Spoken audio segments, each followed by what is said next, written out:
네, 디베이트에 오신 것을 환영합니다. 오늘은 경량 소재 부품 전문 기업이죠. 한라캐스트의 미래 성장 가능성을 놓고 좀 이야기 나눠보겠습니다.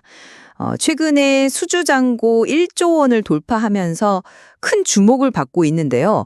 과연 지난 3년간 보여준 연평균 20%대 이 높은 성장을 앞으로도 이어갈 수 있을지 이게 핵심 질문인 것 같습니다.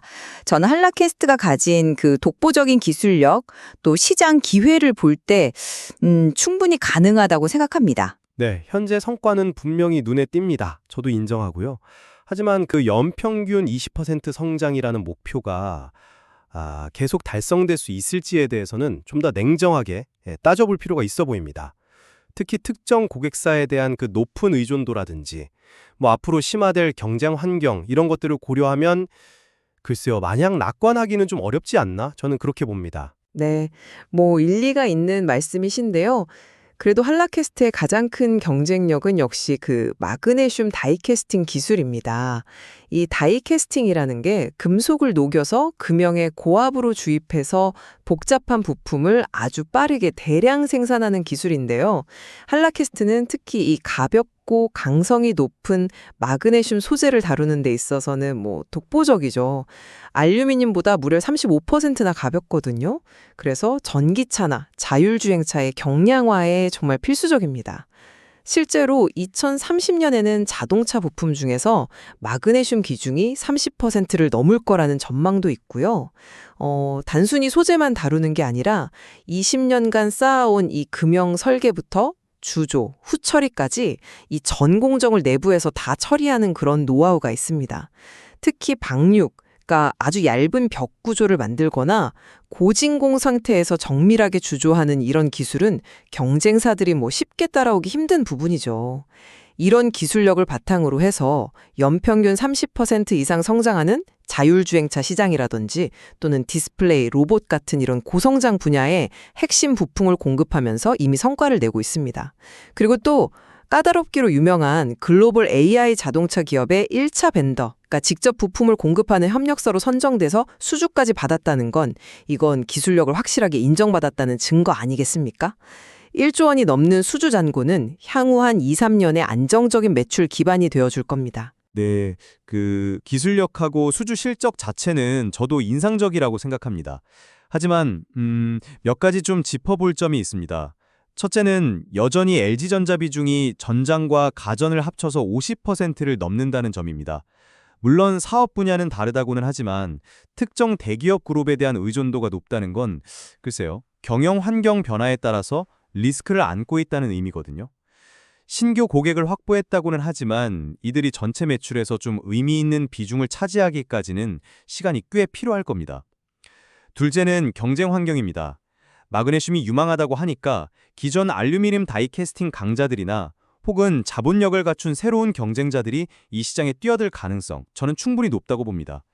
연평균 10%씩 성장하는 시장을 그냥 가만히 보고만 있지는 않겠죠. 지금의 기술 우위가 언제까지 그렇게 절대적일지는 장담하기 어렵습니다. 셋째는 해외 확장 계획인데요. 미국, 유럽, 인도 진출을 검토 중이라고 하지만 이 해외 공장 설립과 안정적인 운영에는 아시다시피 막대한 비용 또 예상치 못한 변수가 늘 따릅니다. 베트남에서의 성공 경험이 다른 지역에서의 성공을 그대로 보장해주진 않죠. 마지막으로 그 전방 산업의 변동성입니다. 주력인 자율주행이나 디스플레이 분야도 결국은 완성차 시장의 영향을 받을 수밖에 없거든요.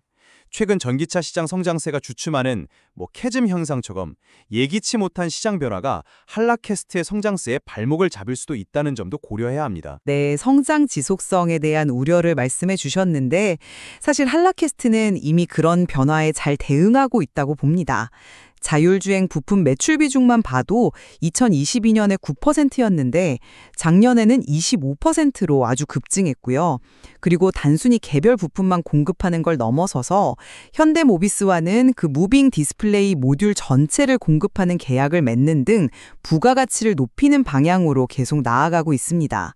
또 55인치 초대형 디스플레이 부품이라든지 로봇 부품 같은 새로운 먹거리도 계속 발굴하고 있고요. 그래서 1조 원 수주 잔고는 이게 단순한 숫자가 아니라 이런 새로운 시도들을 뒷받침하고 또 시장 변동성을 흡수할 수 있는 아주 실질적인 기반이다. 이렇게 봐야 한다고 생각합니다. 1조 원 수주 잔고가 안정감을 주는 건 맞습니다. 맞는데 하지만 그 수주가 정말 예정대로 실제 매출로 다 이어지고 또 기존의 그 9에서 10% 정도 되는 이익률을 유지하면서 달성될 수 있을지 이게 관건 아니겠습니까?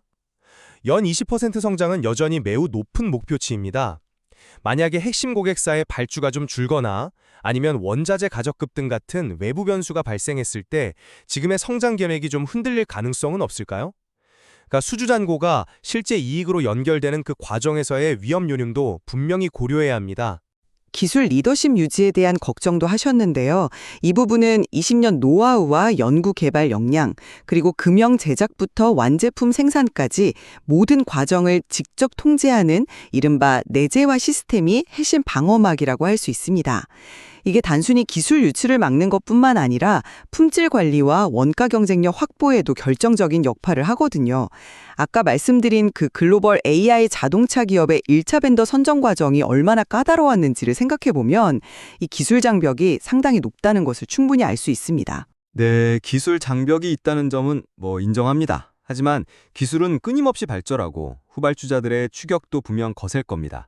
특히 마그네슘 시장의 매력이 커질수록 더 큰 자본과 연구 역량을 가진 기업들이 아주 공격적으로 진입할 수 있습니다. 현재의 기술 우위가 과연 5년, 10년 뒤에도 그렇게 독보적일 거라고 확신할 수 있을까요? 글쎄요, 기술 변화의 속도를 생각하면 아직 안심하기는 좀 이르다고 봅니다. 고객 다변화와 글로벌 확장의 경우도 이미 베트남 법인을 성공적으로 안착시킨 경험이 저는 중요하다고 생각합니다. 이걸 바탕으로 LG전자나 현대모비스 같은 주요 고객사들의 해외 거점과 연계해서 확장하는 전략은 위험을 줄이면서 성과를 낼 수 있는 아주 합리적인 접근이죠. 실제로 LG디스플레이, LG이노텍 등으로 고객사를 넓히고 있고 베트남의 빈페스트나 그 글로벌 AI 자동차 회사와도 직접 거래를 확대하고 있습니다. 이건 계획이 아니라 이미 나타나고 있는 실질적인 성과입니다. 베트남에서의 성공이 다른 문화와 시장 환경을 가진 미국이나 유럽에서의 성공을 그대로 담보하지는 못합니다. 신규 고객 확보나 해외 거점 안정화는 발표처럼 그렇게 쉽지만은 않을 겁니다. 상당한 시간과 자원이 투입되어야 하고 그 과정에서 시행착오도 불가피할 거고요. 계획 단계의 청사진이 실제 매출과 이익으로 연결되기까지는 아직 넘어야 할 산이 많아 보입니다. 네, 정리하자면 한라캐스트는 독보적인 마그네슘 다이캐스팅 기술력과 또 미래 성장 산업에서의 기회를 바탕으로 1조 원 수주 잔고라는 중요한 이정표를 세웠습니다.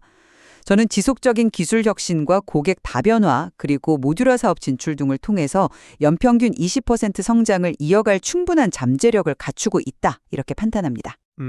인상적인 기술력과 성과에도 불구하고 연 20%라는 그 높은 성장 목표를 지속적으로 달성하기 위해서는 치열해지는 경쟁, 또 특정 고객 의존도 완화, 그리고 불확실성에 끄는 글로벌 확장 성공이라는 이 과제들을 성공적으로 해결해야 합니다. 아직은 잠재력만큼이나 넘어야 할 도전 과제들도 분명히 존재한다, 이렇게 보여집니다. 네. 그래도 한라캐스트가 미래 자동차와 로봇 산업의 핵심인 이 경량화 소재 분야에서 중요한 역할을 할 기업이라는 점에는 이견이 없을 것 같습니다. 그렇습니다. 이 기업이 가진 기회와 동시에 또 직면한 도전들을 고려할 때 앞으로의 행보를 다양한 관점에서 지켜볼 필요가 있겠습니다. 시청자 여러분께서도 한라캐스트의 미래를 함께 주목해 주시면 좋겠습니다.